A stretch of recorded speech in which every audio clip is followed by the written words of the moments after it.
শুধুমাত্র কোনো third person singular নাম্বারকে যদি কোনো একটা কাজ করতে হবে এই কথা আমরা বলতে চাই, সেই ক্ষেত্রগুলোতে শুধুমাত্র আমরা হ্যাজ টুটাকে ব্যবহার করব। আর বাকি যত নাম্বার আছে, যত পার্সন আছে, এই সবগুলোতে আমরা কি করব? হ্যাভ টু ব্যবহার করব।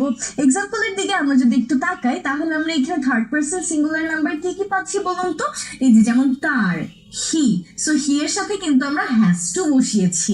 আবার আমরা করিমের, যে কোনো মানুষের নামও third person singular number, so করিমের করিম হ্যাজ টু, মার মাদার হ্যাজ টু, মাহিনের মাহিন হ্যাজ টু। তখন একটু আমরা দেখে তো এখানে কি কি সেন্টেন্সেস আছে। তার আগে এটা আমরা জেনে নিই যে যদি আমরা করতে হতো বলতাম তখন আমরা কি করতাম? করতে হতো হলে তখন আমরা ব্যবহার করতাম হ্যাড টু।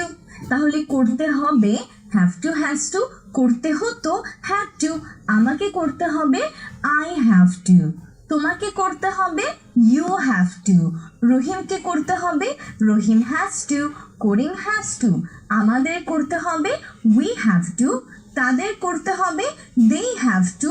এবং এইভাবে আমরা মায়ের করতে হবে, বাবার করতে হবে, যে কোনো মানুষের নাম ধরে করতে হবে, আমরা সিম্পলি একই প্যাটার্নে করে ফেলবো। আর যদি আমরা করতে হতো বলি তখন আমরা বলবো হ্যাড টু।